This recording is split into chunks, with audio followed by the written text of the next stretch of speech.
করবো। আমার মনে পড়ছে না, মনে হয় না।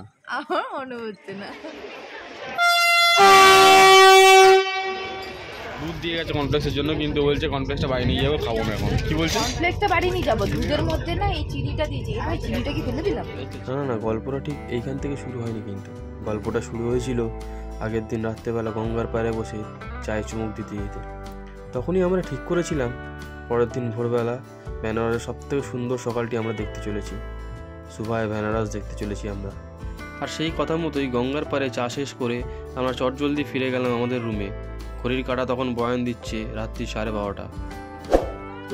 Good morning from Benares. আজকে আমাদের তৃতীয় দিন। ভোরবেলা এখন 5টা বাজে। আমরা এখন রিক্সা করে যাচ্ছি আশিঘাটে। কিছুক্ষণ সময় কাটাবো। ভোরবেলা আমরা কিছুক্ষণ টাইম স্পেন্ড করবো ওখানে, করে তারপরে আসবো। এসে আমরা যাবো অযোধ্যার উদ্দেশ্যে। অযোধ্যাতে আমাদের বন্দে ভারত ট্রেন আছে 9টা থেকে, বেনারস থেকে অযোধ্যার উদ্দেশ্যে। ওখান থেকে আজকে অযোধ্যা রাম মন্দির দর্শন করে রাত্রেবেলা ট্রেনে উঠবো। আমার মনে পড়ছে না, মনে হয় না। আমার মনে হচ্ছে না। হ্যাঁ, ঠিকই ভাবছেন আপনারাও ভাবছেন। আর বাকি সবাইরা কোথায়? শুধুমাত্র আমরা দুজন বেরিয়ে পড়েছি এই ভোরবেলা। উদ্দেশ্য আজ আমাদের আশিঘাট। ওই যে কবিগুরু রবীন্দ্রনাথ ঠাকুর বলে গেছিলেন না, যদি তোর ডাক শুনে কেউ না আসে তবে একলা চল ওরে। ওই কথা অনুসরণ করেই আমি আর প্রিয়া বেরিয়ে পড়লাম আজ। ভোর তখন 3:30, মোবাইলে সবে অ্যালার্মটা বেজেছে। আমি আর প্রিয়া উঠে পড়লাম। সবাইকে ডাকাডাকি করা সত্ত্বেও কারোর ঘুম ভাঙেনি। সবাই খুবই ক্লান্ত। তাই অগত্যা আমরা দুজনেই একটি রিক্সা করে গদুলিয়া চক থেকে বেরিয়ে পড়লাম আশিঘাটের উদ্দেশ্যে। বিগত 3 বছরের একসাথে কাটানো কিছু সুন্দর মুহূর্ত স্মৃতিচারণ করতে করতে আর এই বেনারসের শীতল ভোরের আঁকাবাঁকা গলিগুলো উপভোগ করতে করতে আমরা এসে পৌঁছে গেলাম আশিঘাট।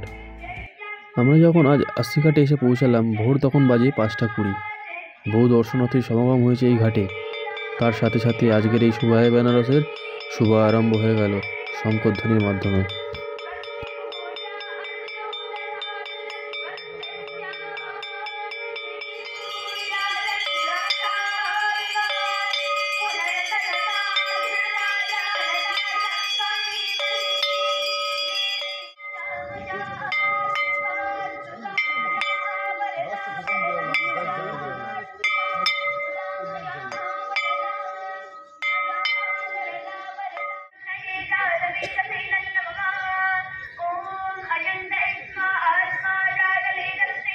ভোরের আরতি শেষ হতে না হতেই গঙ্গার অপর দিক থেকে ওঠা সূর্যের আলো গঙ্গার এই পারের ঘাটকেও আলোকিত করে তুলেছে।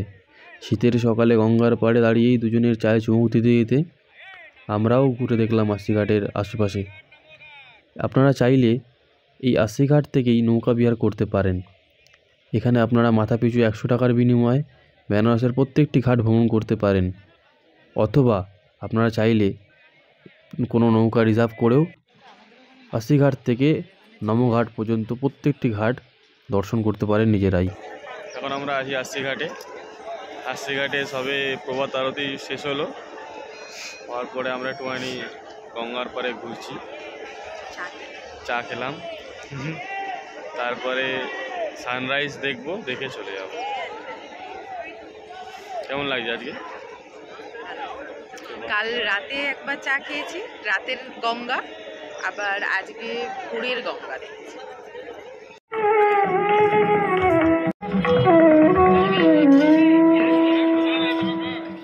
আশিঘাট থেকে চটজলদি হোটেলে ফিরেই আমরা এসে পৌঁছেছিলাম বেনারস স্টেশনে, কারণ আজকে আমাদের গন্তব্য ছিল বেনারস থেকে অযোধ্যার পথে।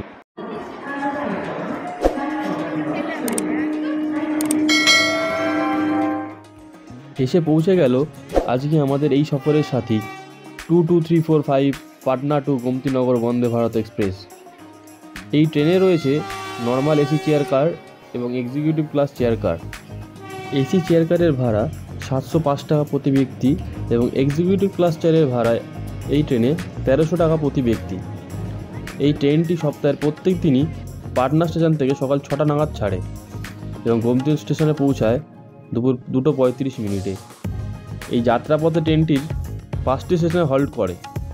এবং কভার করে 544 কিলোমিটার রাস্তা, যার অ্যাভারেজ স্পিড থাকে 65 কিলোমিটার পার ঘন্টা।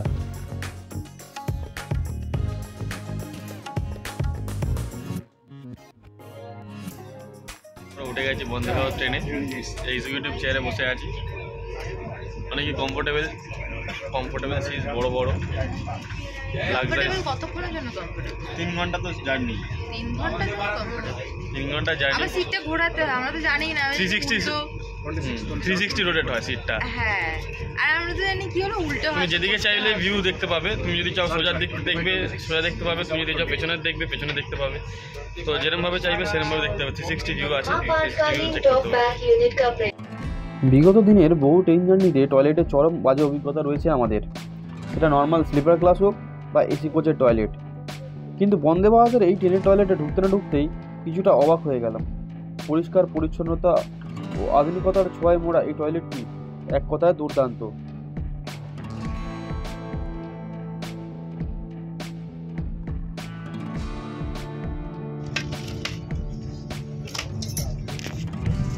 প্লেটগুলো আমাদের বন্দে ভারতের ব্রেকফাস্ট, যেহেতু আমাদের সকালের ট্রেন, তো ব্রেকফাস্ট চলে এসছে।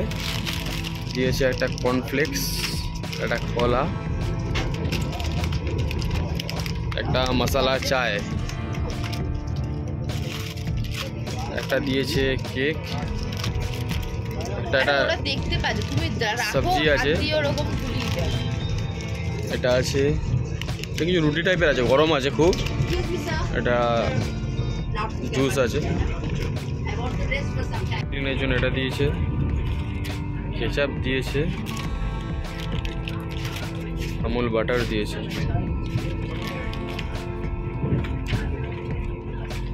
ব্ল্যাক পেপার, সুন্দর দুটো প্লেট ভাই ওখানে খাচ্ছে। কিন্তু প্রিয়া মোটামুটি পোটলা করে নিয়েছে, এগুলো নাকি বাড়ি নিয়ে যাবে। ও এখানে খেতে পারছে না, তাই ও বাড়ি নিয়ে যাচ্ছে। ছোট ছোট প্যাকগুলো এ দাও, এটা গুয়াভা, এটা তুমি খাবে, এটা আমি খাবো না। ঠিক আছে, আমিও এটা খাবো না, কারণ এটা গুয়াভা ফ্লেভারের সুন্দর লাগছে। কেকগুলো বাড়ি নিয়ে যাবে বলেছে, কর্নফ্লেক্সটা খেতে দিয়েছে, দুধ দিয়ে গেছে কর্নফ্লেক্সের জন্য, এই দুধটা রাখো, আমি দুধ দিয়ে গেছে কর্নফ্লেক্সের জন্য, কিন্তু বলছে কর্নফ্লেক্সটা বাড়ি নিয়ে যাবো, খাবো না এখন। কি বলছে? কর্নফ্লেক্সটা বাড়ি নিয়ে যাবো, দুধের মধ্যে না এই চিনিটা দিয়েছি। ভাই চিনিটা কি ফেলে দিলাম? এই তো চিনি আছে তো, ও এই চিনিটা দিয়েছি, এই চিনিটা আর আরেকটা চাপাটা ওর কাছ থেকে ঝেড়েছি। এইটা নিয়ে আমি একদম লাজবাব করে চাটা খাবো, ঝুলতে যাবো, ঠান্ডা না হয়ে যাবে। ব্রেকফাস্ট শেষ করে চোখ দুটো যখন ঘুমে ঢুলু ঠিক তখনই ট্রেনে অ্যানাউন্স করলো আমরা নির্দিষ্ট সময়ের 5 মিনিট আগেই এসে পৌঁছে গেছি রামলালার নগরী অযোধ্যাতে। উত্তরপ্রদেশে সরাই নদীর তীরে অবস্থিত এই অযোধ্যা শহর, যেটি ভগবান শ্রীরামের জন্মভূমি নামেও পরিচিত। হিন্দু মতে বিশ্বাস করা হয় রামের এই জন্মভূমিটিতে প্রাচীন একটি মন্দির ছিল, যেটি মোগল সম্রাট বাবরের আদেশে ভেঙে ফেলা হয়েছিল।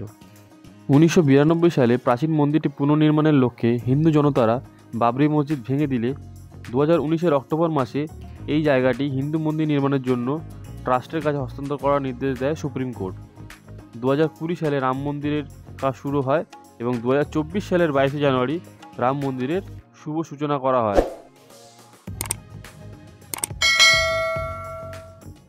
রামলালার এই বিস্তৃত রামনগরের রামপথ থেকে হাঁটতে হাঁটতে এটাই মাথায় আসছিল, কত লোকের স্যাক্রিফাইস, কত লোকের সংগ্রাম, বহু বছরের লড়াইয়ের ফলস্বরূপ আমরা হিন্দু সংস্কৃতিতে বিশ্বাসী এই মানুষেরা রামনগরীতে আবার পুনরায় রামের দর্শন করতে পারছি।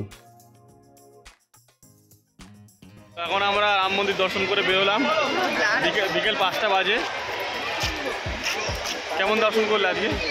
ভালো দর্শন করেছি, আর খালিও ছিল বিকেলবেলা, মানে ঢুকেছি বেরিয়েছি। অনেক বড় জায়গাটি, মানে অনেক বড়, হাঁটতে হয়েছে একটু বেশি, কিন্তু ফাঁকা ছিল, মানে অনেক বেশি, মানে যখন এটা রেডি হয়ে যাবে তখনও কিলোমিটার হাঁটতে হবে। হ্যাঁ, কিন্তু পুরোটাই ফাঁকা ছিল, কোনো লাইন দিতে হয়নি। টয়লেটটা নর্মাল বসিয়ে দিয়েছে, জুতো নরমাল বসিয়ে দিয়েছে না, বায়ো টয়লেট বলে ওটাকে, লকার। সবচেয়ে ইম্পর্টেন্ট জিনিস হলো জুতো লকারে রেখে যেতে হবে, আর মোবাইলটাও লকারে রেখে যেতে হবে। জুতোটা লকার না, অ্যাকচুয়ালি রাখা জায়গা আছে, রেখে যেতে হবে। আর মোবাইল আর মানি ব্যাগ, পার্স বা মোস্ট ইম্পর্টেন্ট হচ্ছে মানুষের বিহেভিয়ার। এখানে প্রত্যেকটা মানুষের বিহেভিয়ার, যে লকারের সামনে যদি এই যাও যাও চলো চলো ওরকম কেউ করছে না, বলে চলে বলছে এখানে ভিড় করো না প্লিজ, ওখানে গিয়ে দাঁড়াবে, এখানে এখানে জুতো রাখবেন না প্লিজ, ওখানে গিয়ে রাখবেন। এটা আমার খুব ভালো লেগেছে, খুবই ভালো লেগেছে দর্শন করে। দর্শন খুব ভালো হয়েছে আমাদের। এবার আমরা যাব আমাদের হোটেলের দিকে, গিয়ে রাত্রেবেলা ট্রেন ধরবো। আপনারা যারা বারাণসী থেকে একদিনের মধ্যে রাম মন্দির দর্শন করে আবার রাতের ট্রেন ধরে বাড়ি ফিরতে চাইছেন, তাদের উদ্দেশ্যে বলবো, বারাণসী থেকে সকাল 9:30 বন্দে ভারত এক্সপ্রেস ধরে দুপুর 12টার মধ্যে অযোধ্যা জংশনে নেমে পড়ুন। মন্দির প্রাঙ্গণে নিজস্ব লাগেজ কাউন্টারে নিজেদের লাগেজ রেখে ভগবান শ্রীরামের দর্শন করে পুনরায় রাতের ট্রেন ধরে বাড়ি ফিরতে পারেন। আর যদি হাতে সময় পেয়ে যান, তাহলে রাম মন্দিরের খুব কাছেই হনুমানজির দর্শন করতে ভুলবেন না।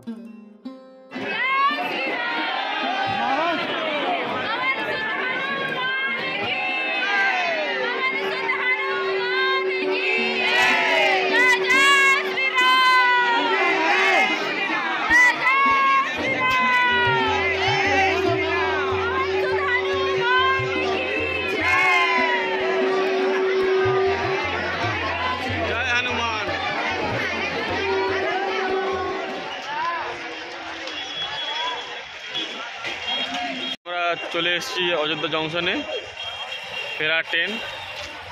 3 দিনের এই সফর আমরা শেষ করতে চলেছি আজকে আমরা ফিরব অযোধ্যা থেকে কলকাতার উদ্দেশ্যে। আবার কোনো দিন দেখা হবে অন্য কোনো জার্নিতে, অন্য কোনো দিনে। ততদিন সবাই tata, take care and bye by.